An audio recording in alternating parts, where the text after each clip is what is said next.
a great question about what got me started in the wine industry. My parents, they met originally in Yosemite. So when I think about Telluride, I think about what got me started. It's a very similar situation. A wonderful couple of people. My dad was the head bartender at the Awani in Yosemite, and my mom actually worked in the gift shop, and they loved fine cuisine. They met that way. And it just so happens that my grandfather, Carl Sawyer, was very big with the Gallo Corporation. So he helped really build the big framework of all the bottling line of the Gallos. So it was a big thing, and that inspired my mom to really fall in love with wine. And actually, when I was still in her womb, she was taking the certification class for wine back in 1969. So I think I was destined to become part of the wine industry before I was even born.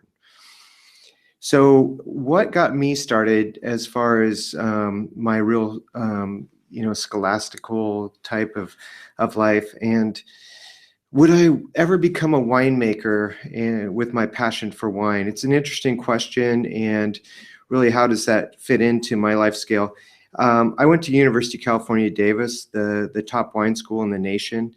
And to be really honest, I was the music writer there. That was what I did. It was back in the early 90s, and talking about all these great bands like the Pixies and Smashing Pumpkins and Cake and all of them.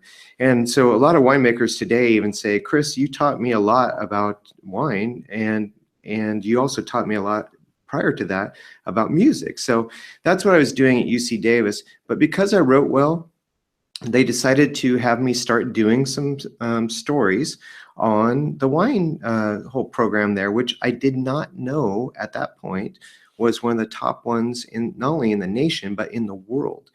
And so I took a few classes, having grown up in Russian River Valley, which is in Sonoma County, West Coast, definitely California. I realized that, I grew up among these grapevines, and here was a great opportunity for me to learn more about them. So I took an elective class, and after 9 elective classes on wine, which is the viticulture and enology program, obviously I was quite passionate about it, and I just decided that's what I wanted to do with my life. Was I going to become a winemaker? No, I already had a degree in another field, and I already had 2 minors, and I was already known as a writer. So I decided I would go back home and see what happened. I'd go back to Sonoma County, and I would write about wine. And I started in the mid-90s, and I've done it ever since. So it's an interesting thing of just writing about wine, but also after I started that whole process is when I became a sommelier. So I am actually one of those few people that you'll see in the United States that actually was a writer first and became a sommelier later, instead of the other way around, where a lot of people become writers or become sommeliers, and then they become writers and winemakers. So I decided to learn first and then go straight into it and have a great time doing so. So where does music fit into the whole story? Obviously, did I give up my passion for music? No, not at all. Down in my cellar, I only play vinyl. And I have a great time doing that. I have friends from bands from the old days that come down and drink fine wines with me, and we put on whole albums. And it's kind of an interesting thing when you think about music of today. And we get all these great discs, and you listen to a whole album just in a row. It's a lot different than actually listening to an album, because an album has 2 sides in a set. So it's kind of like pairing a dinner together, and it's really where music comes into play. A side of an album is a whole theme that goes along with that, what you're doing. And it's the same thing with wine, and not only with music, but also with film and the things that I do with film. So I became the world's first ever film festival sommelier at the Sonoma, which is now the Sonoma International Film Festival.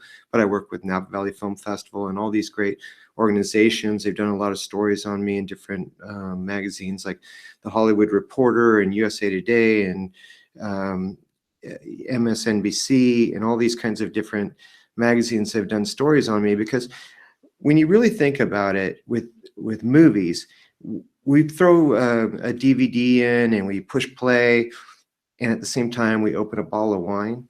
But it's all about, great movies are about character development, and that's really what a great bottle of wine is about too. If you just pour that glass in the beginning, it's good, and it's just like that character that you meet at the beginning. You think, yeah, interesting character, but by the end you want to hug him or her, or you just get so much more involved in it. It's the same thing. It opens up. A great wine will open up with time. And that's the same thing with the music theme too, is that as you drink a great bottle of wine, it will continue to expand. That's a great bottle of wine. It's not just all up front and just, this is what it's going to taste like. And that's why what I'm doing in Telluride, I think, is a very it is an extension of that, and really bringing it to Telluride and really helping people learn more about these great producers from all over the world that we're going to be talking about. It's going to be a lot of fun, and I can't wait to do it. So with that in mind, another question that I had, the debate about the terrorists and, winemaking of science and technology and all these kinds of things. Terrorists in this condition means terroirists. So terroir is the growing of grapes and how things are really done out there in the vineyard. It's a good question. And I think each application is really important. What's changed in the wine industry as of late is a lot more vineyard designates. And that's a really important thing that I think people should really take into consideration. There's wines, if it says Napa Valley, it's Napa Valley. It could be from a ton of different vineyards. But if it says estate, that means it's from the estate that the winery owns.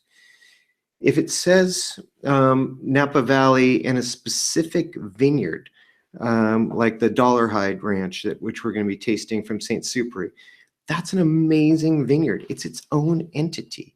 And St. Superi feels so strong about that.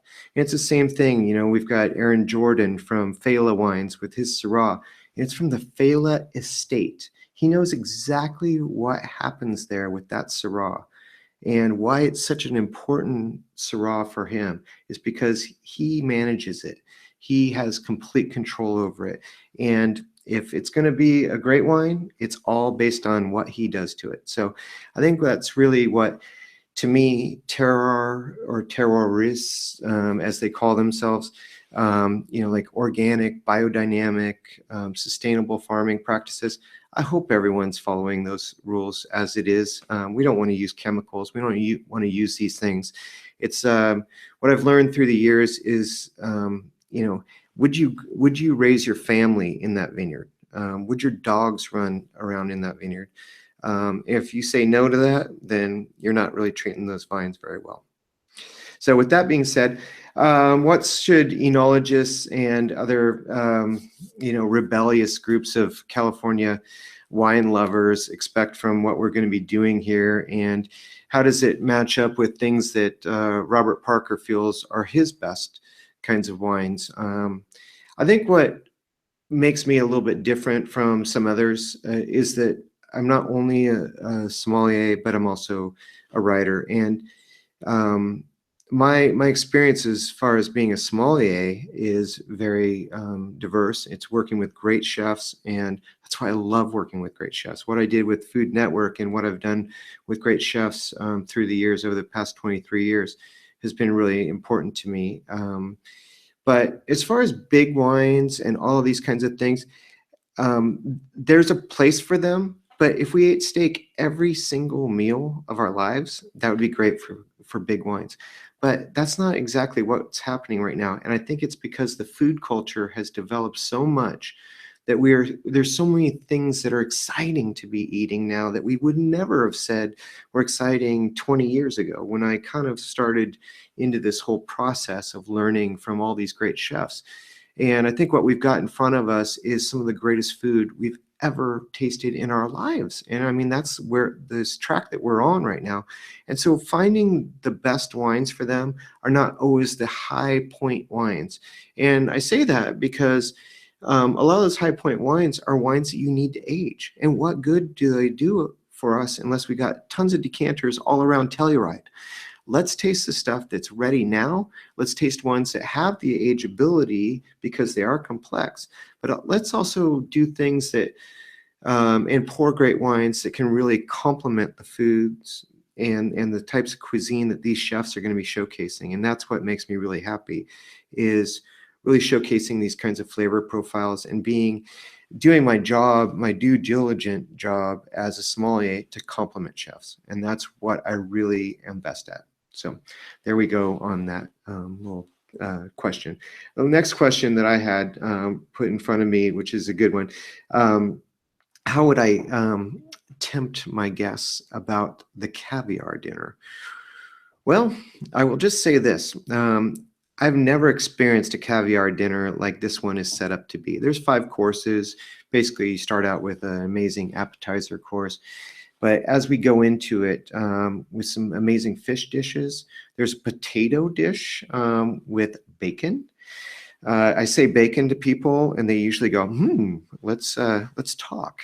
I think that's going to be a very interesting course right there. I think the main course is going to be really interesting with lobster and caviar. And I think the dessert actually sounds as interesting as any of them. And that's a ice cream made with potato.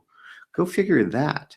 But with caviar, which is going to complement all these kinds of things. And it's also going to be that kind of salty flavor that we get from caviar that is so interesting to pair with. So the types of sparkling wines that we're going to have in front of us are selections not only from Champagne, but also from Alsace and from Italy. And so the interesting thing about Alsace, a lot of people go, well, that's an interesting area, but that's not really where Champagne's made. Well, it isn't, but it is also one of the greatest places in the world for Michelin star restaurants. So they are used to eating these kinds of types of food that are on the top of the charts as far as world-class food with their wines. And that's why this kind of sparkling wine that we're going to be using in a couple different places there is going to be fantastic. And if you've ever been to Italy, I think hands down, Italy is my favorite place to go eat food just in general, because it's all about freshness and vibrancy and wonderful things of like feeling like you just had that homemade for you. And I feel like the wines that we're going to be tasting from that region are going to be very complementary to the food as well. And it's a Spumante, it's going to be a Rosé and a Brut. So Spumante, a lot of people think about very affordable types of spumante, but this is going to be a much different style of spumante that's very elegant, sophisticated, way above what Prosecco is. This is going to be one that's really focused on complementing this food, and I think it's going to be a great experience for everyone involved. And finally, the last one, how did I meet Laurel Robinson, the great executive director of this great film festival?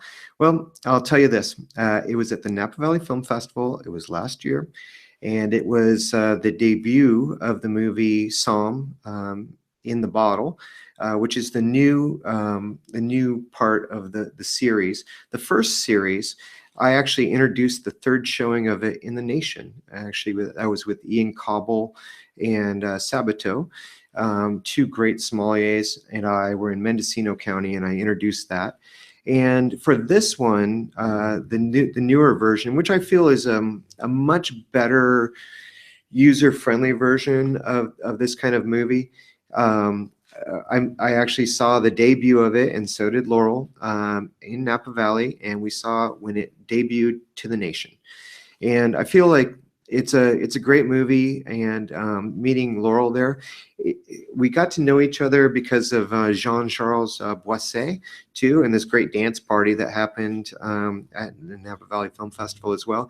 But right after that, there was a great showing, and it's called King George, and that's Georges Perrier, and that's the great dinner that we're going to do with him and this movie at the Telluride Film Festival. And it was, I think that Laurel saw me asking a lot of questions as an intrigued writer, sommelier, looking Georges right in the face and saying, tell me more about this. And I think she saw that there was that passion for me, for food, for wine, for all of those things.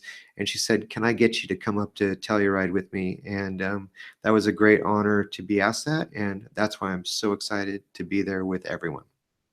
So without further ado, I look forward to tasting great wines with all of you. I hope you come to my great classes. I hope you see these great people that I'm bringing with me and these fabulous wineries that I really hand selected to come up and to really be a part of this experience and to come to one of the greatest destinations on the face of the planet and to complement it with fabulous wines and great people. So cheers to everyone. I can't wait to see you all.